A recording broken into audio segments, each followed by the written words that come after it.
focus on many of these areas. Last night we met with Ukrainian Defense Minister Resnikov. We addressed the imperative need for our continued support as Russia conducts a unprecedented support so that it can defend itself against Moscow's aggression. Allies have announced additional assistance, including much-needed weapons and long-range systems. We also discussed plans to support the assistance package for Ukraine, helping Ukraine improve interoperability with NATO, transition from Soviet era to modern NATO security institutions. Yesterday, over 40 nations, NATO allies and partners took part in the meeting of the Ukraine Support Contact Group in the United States and committed to continue to uphold Ukraine's right to self-defense. Georgia, Finland, of NATO defense ministers. We made clear that all countries have the right to choose their own path without outside interference. Russia's aggression is a game changer, so NATO must maintain credible deterrence and strong defense. Today, ministers addressed a sign of our future posture and how we can step up across all domains with substantial strengthening of our presence, capabilities and more NATO forward-deployed combat formations, to strengthen our battle groups in the eastern part of the alliance, more air, sea and cyber, as well as pre-positioned equipment and weapon stockpiles, and a new force defense of specific allies to enable much faster reinforcement. A number of allies have committed to contribute to our eastern part of our alliance, but we still have some work to do as we look to the summit, where I expect further announcements. The substantial and defense is necessary for our security, but it does not come for free. So ministers consecutive years of rising defense investment across Europe and Canada. Allies are also contributing to NATO deployments and exercises and end capabilities, including fifth-generation aircraft and emerging technologies. With that, I'm ready to take your questions. Okay, Frankfurt Allgemeine Zeitung, in the last row. There. Secretary Thomas Kutschka, Frankfurt Allgemeine Zeitung. Thomas Kutschka, Frankfurt Allgemeine Zeitung. Secretary General, Ukraine, he said that we don't know the whole, and he said that we don't know the Pope can claim infallibility for his remarks. Maybe not for this one, but I'd be keen to hear your reply. Thanks. NATO is a defensive alliance, and the war in Ukraine is President Putin's war. And what NATO has been doing for many years is to support a sovereign, independent nation in Europe, Ukraine, train, assist and advise forces. That is what NATO allies and NATO have done for many years. This is not a threat to anyone. This is not what we continue to do. So it is President Putin and Moscow that is responsible for this brutal aggression against the independent country, Ukraine. To the National News Agency of Ukraine. Thank you so much for the question. National News Agency of Ukraine. Now there are a lot of expectations of a big three visiting Ukraine. I mean, leaders of France, Germany, and Italy. I'm just curious if they consulted from the security and military point of view, and how that visit could be influencing the future cooperation in military field between the NATO and Ukraine. And short follow-up, if I may. If Ukraine now is fighting for NATO values using the NATO, to raise a question or consider the future membership of Ukraine in NATO. Thank you. I welcome that leaders of NATO allied countries to Kiev and visit Ukraine and meet with the political leadership, meet with President Zelensky, and also see the atrocities, the result of the brutal aggression by Moscow and President Putin. I think that is important to demonstrate solidarity, to convey a clear political message, and also, of course, to have that opportunity to consult with the political. We are also, of course, consulting with the political leadership in Kiev, here in Brussels, in different NATO capitals. We had the Defense Minister Resnikov participating in the meeting yesterday. We also consult among ourselves between NATO allies, as we also did yesterday in the dinner where we had the European Union, Finland and Sweden, together with ministers and all 30 NATO allies, discussing the way forward in our support to Ukraine. And also we had a meeting of the US 40 NATO allies and partners participated in that meeting, consulting, discussing how to an unprecedented level of support to Ukraine, and also in that context welcome the announcement by the United States yesterday to further increase support, $1 billion US extra for military aid, including artillery and also ongoing process where allies are consulting and working together in many different support to Ukraine, to provide military support, lethal, non-lethal support from allies and from NATO, and capacity building, and this help to modernize more for the longer term the defense and security institutions of Ukraine. Let me add one more thing, and that is that NATO allies have provided 2014 training tens of thousands of Ukrainian soldiers and also helped to equip and strengthen the Ukrainian armed forces. It's first and foremost Ukrainian armed forces that are now able to fight back against the invading Russian forces, but the NATO support for many years is also making on the battleground every day. Thank you very much, Leigh Beyer from Politico. I have two questions. The first is on the new model which you described on pre-assigned forces.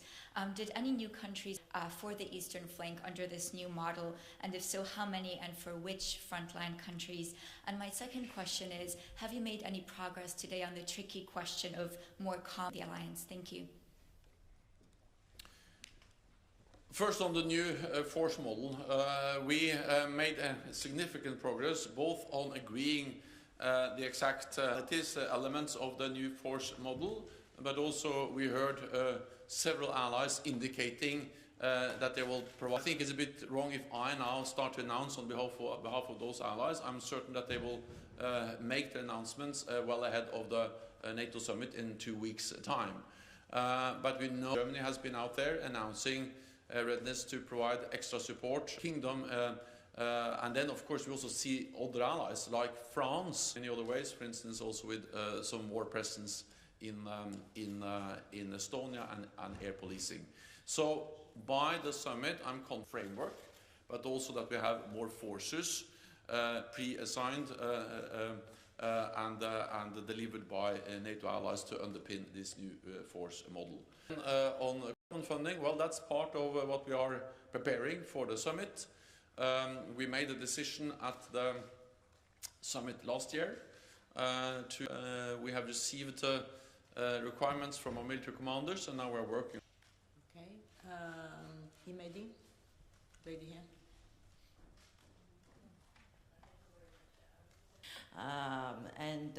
About the meeting you had with the Georgian minister, and also about Madrid seat steps and messages. Yesterday, and he also participated in the meeting yesterday evening, and we support and practical support for allies that are vulnerable for Russian interference, and of course Georgia, the consequences of a military intervention from Moscow.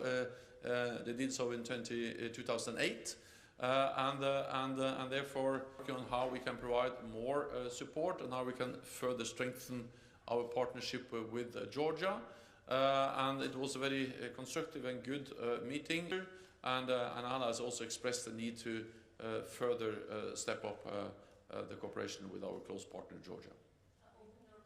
But I expect that when leaders meet, they will recommit to our open door policy, and also restate what we have said before since the book on Georgia and membership.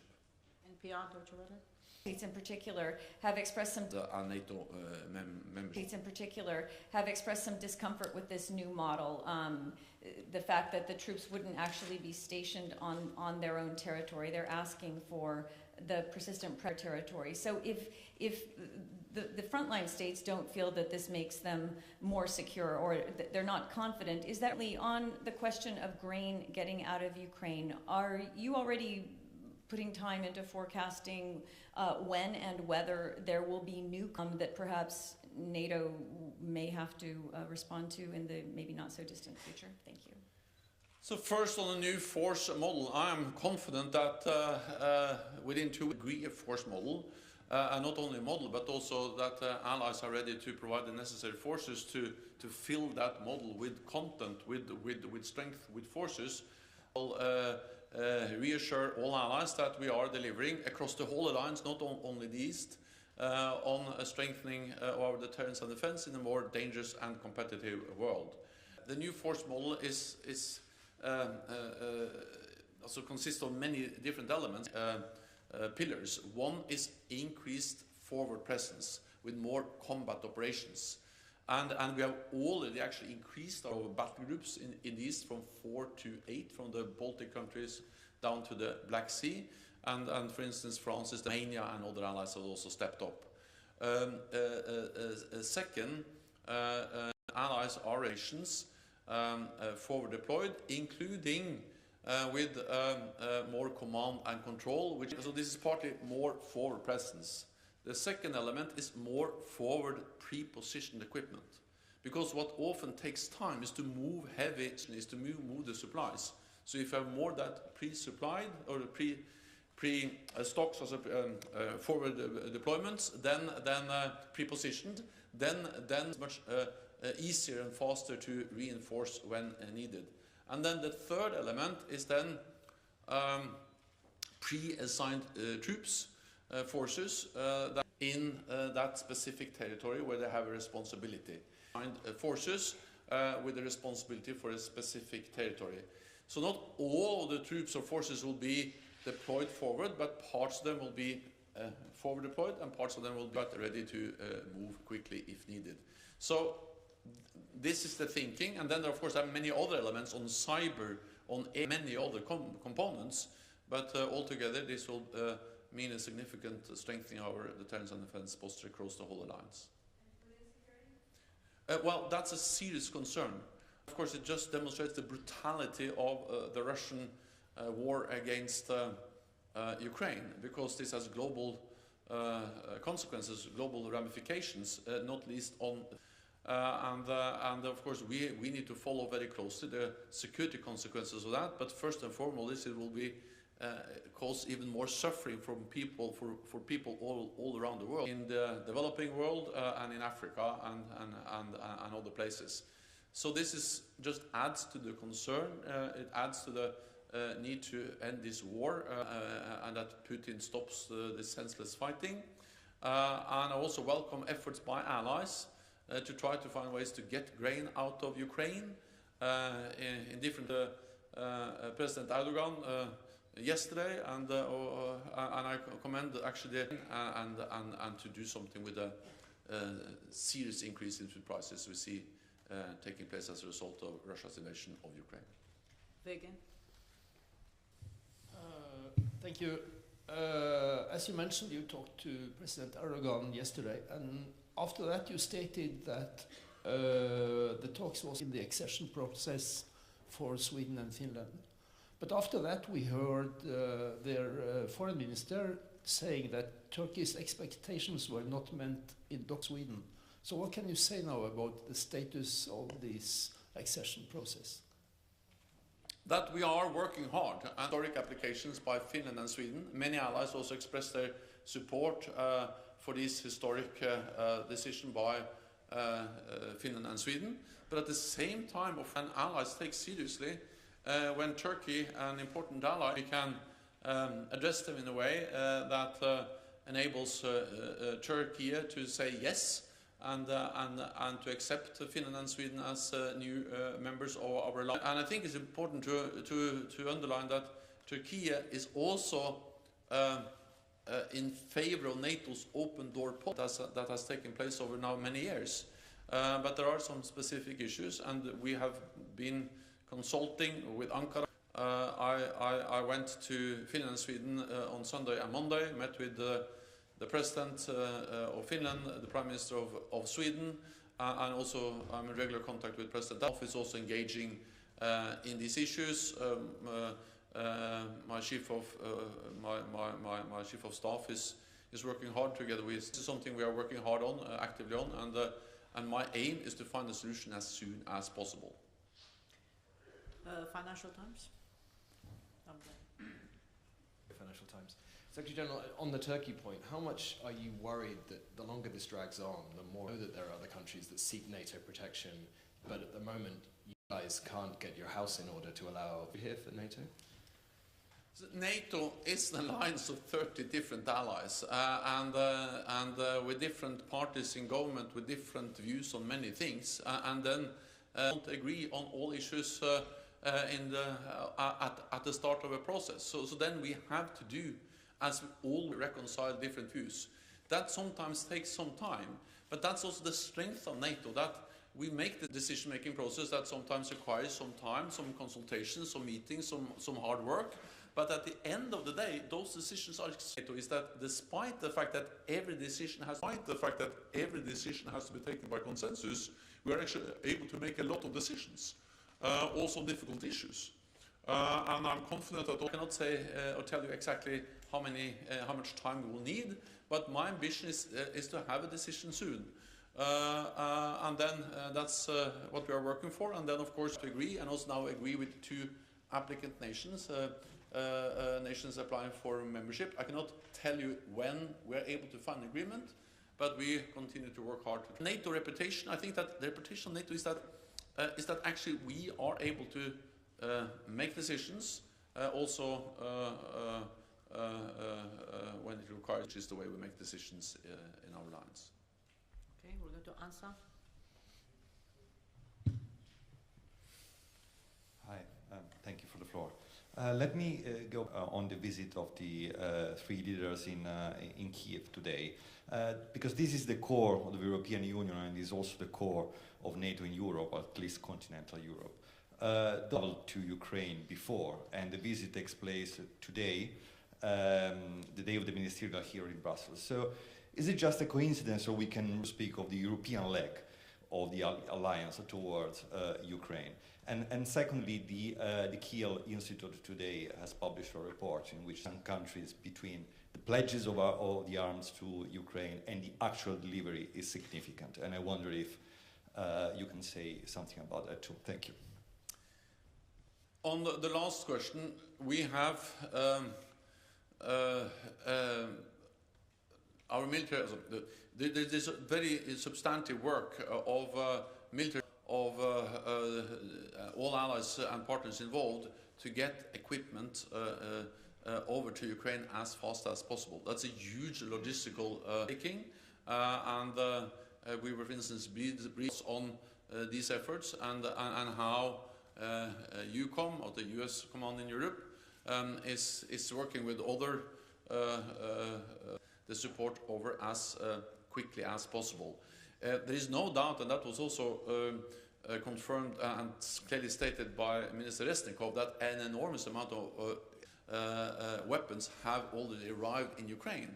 But of course there are bottlenecks, there are challenges, and there also are some requirements, for instance, for training, for spare parts to be delivered together with the specific weapons. So we are addressing these challenges as a 24/7, and there is an impressive effort by allies on make the right decisions and announcements, but actually turn those announcements into reality on the ground. And we have seen a lot already, but we are working hard to get even more over as possible. And I would like to commend all those people. President Macron and Chancellor Scholz and also Prime Minister Draghi are in Kiev. The message has already been sent by these countries, because all of these countries are and have provided for a long time significant support to to Ukraine for the decisions they have made on sanctions, on financing delivery of weapons, and I think this really demonstrates how the European Union, how they in tandem, how we support each other's efforts. And Unfortunately, all we have time for, but hopefully see many of you in Madrid in a couple of weeks from now. Thank you. thank you.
Good afternoon, everyone.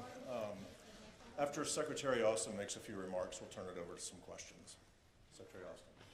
Well, good afternoon, everyone. It's always good to be back. I'd like to thank Secretary General Stoltenberg for hosting this defense ministerial and for his tremendous leadership during this critical time. You know, back in 1949, President Truman said that NATO's task would be to build a structure of peace.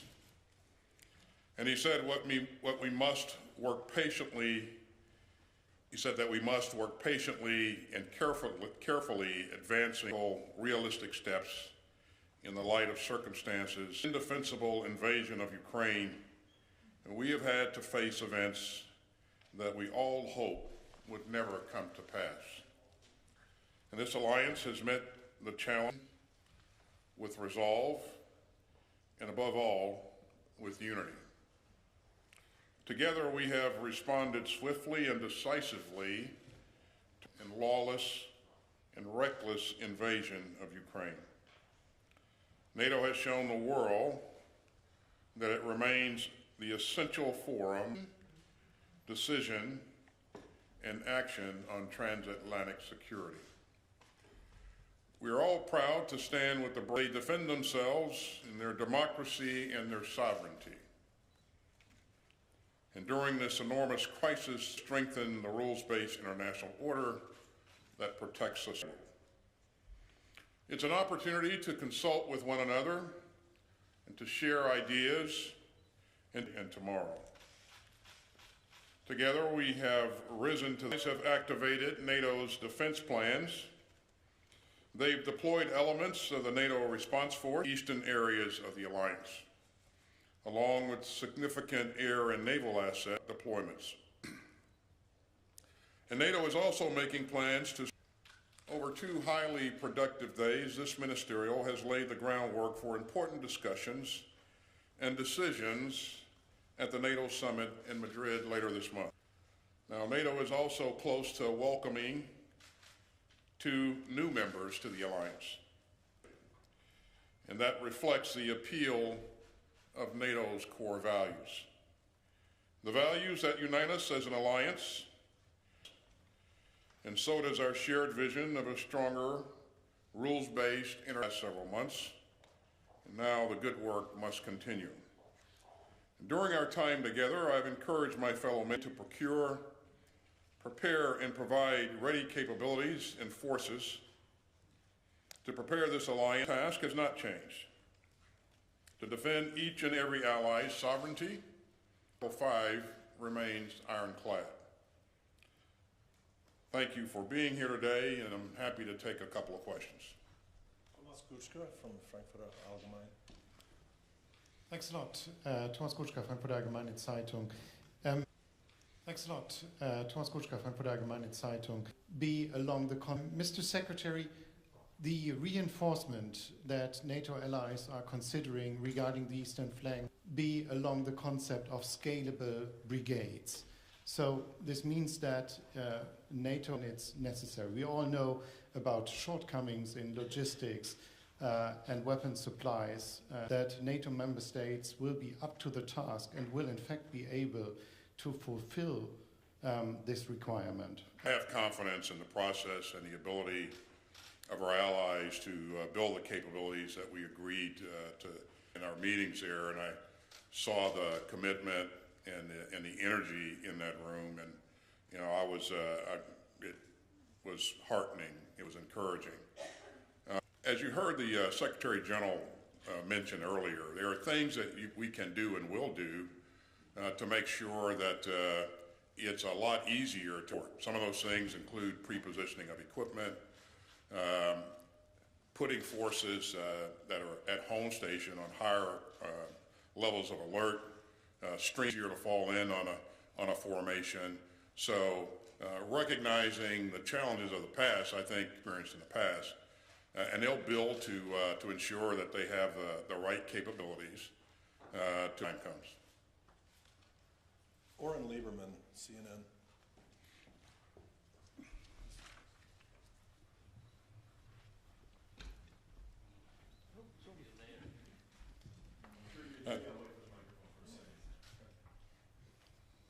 Secretary, you talked about large to unite NATO governments, but how do you keep the NATO public engaged when many, including in the U.S., are already more concerned about the high cost of fuel and inflation than they are about what's happening in the Donbass as it drags on? Well, certainly. There's public support for this as it drags on. Well, certainly countries in the alliance remain engaged. I'm confident. Countries in the alliance remain engaged. I'm confident that our leaders will do the right thing to you know, as we come together and talk about complex issues, you know, we can have opinion, but that's why we have these meetings, to make sure that we really wring things out and countries may have, so that they can go back and work with their constituents and make sure that you know, people really understand where the alliance is going and what it needs. I have confidence that in every case we'll be able to reach consensus and move forward. We've done that in the past. I certainly saw evidence of that here in this meeting, but that's why we have these meetings. That's why we come together. But in terms of making sure that the constituents of the various countries you know, remain supportive of our efforts, I have of the various countries will be able to manage that and maintain support. So. Lily Bayer, Politico, EU.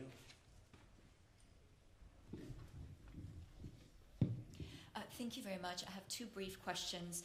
The first is, could you update us more specifically on your thinking on what kind of might offer Eastern NATO allies? And the second question is, what assistance is the U.S. providing Ukrainians trying to repair javelins? Thank you. Well, don't have any announcements to make today. 4th of February, members of the alliance have really stepped up. We rapidly deployed capability to the eastern in order to reassure our allies that we're ready to defend every inch of NATO's territory. So if you look at the things as posture since that time, it's been impressive, and so that's kind of reassuring when we look at the future and what we need to do in the future to make sure combat credible capability. I feel very, very good about us being able to work together to ensure that we have what we need. You heard the Secretary General say earlier that what we're really focused on is not just numbers of boots on the ground. We're really capability. So capability in air, land, sea, and cyber and space. As together, and you heard me say a couple of minutes ago that there are things that we're also looking at in terms of pre-positioning of equipment, streamlining command and control, making sure that we have our balance and footprint about right. There are a number of things that we're going to be working on going forward, but and I expect that at the Madrid summit we'll see senior leaders make announcements based upon. Are we time for just one more? Jim Garamone from the Defense Media Activity. The Secretary General mentioned that China was an era of discussion during the meetings. You just came from the Shangri-La and from the Asia Pacific. How did the conversation going? Conversation in the meetings about China and the strategic concept. The members of the alliance are supportive of what's in the strategic concept, and they recognize that we pay attention to what's going on and open and accessible. So we've seen a number of countries that are members of this alliance in the Indo-Pacific. Some in conjunction with us and other countries like Australia and Japan, and so there are clearly a number of interest in the Indo-Pacific. But the alliance as a whole, as you've heard the Secretary General say, is interested and will pay attention to what's going on in the region. But again, Jim, if you just kind of look at the importance of all those countries out there, it's in my view, it's the right thing to do, and it's the same our allies have as well. So, thank you, everyone. Thanks, everybody, and I'll see you on the next ministerial or at the summit.